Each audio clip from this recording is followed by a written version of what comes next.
भातार गे भोला बाबा पर जल चढ़ाले मिलतौ निक भातार गे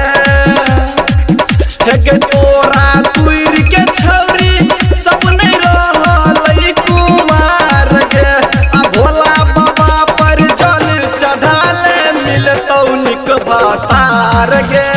भोला बाबा पर जल चढ़ाले मिलतौ निक भातार गे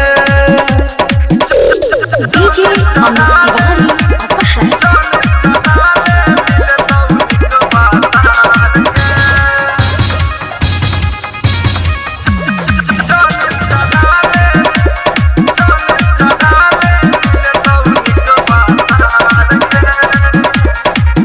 पूजा करी है तू होते बिहानुनु गे हा बाबा देतौ तोरे पर ध्यानुनु गे हा पूजा करी है तू होते बिहानुनु गे बाबा देतौ तोरे पर ध्यानुनु गे सुंदर बारवा मिलतौ बोल की छौ विचार गे भोला बाबा पर जल चढ़ाले मिलतौ निक भातार गे भोला बाबा पर जल चढ़ाले मिलतौ निक भातार गे डीजे अमित तिवारी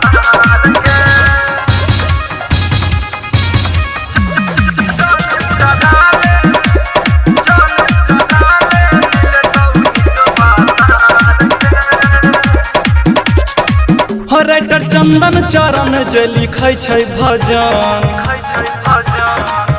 बाबा देलकै जे ओकरा कन्या निमन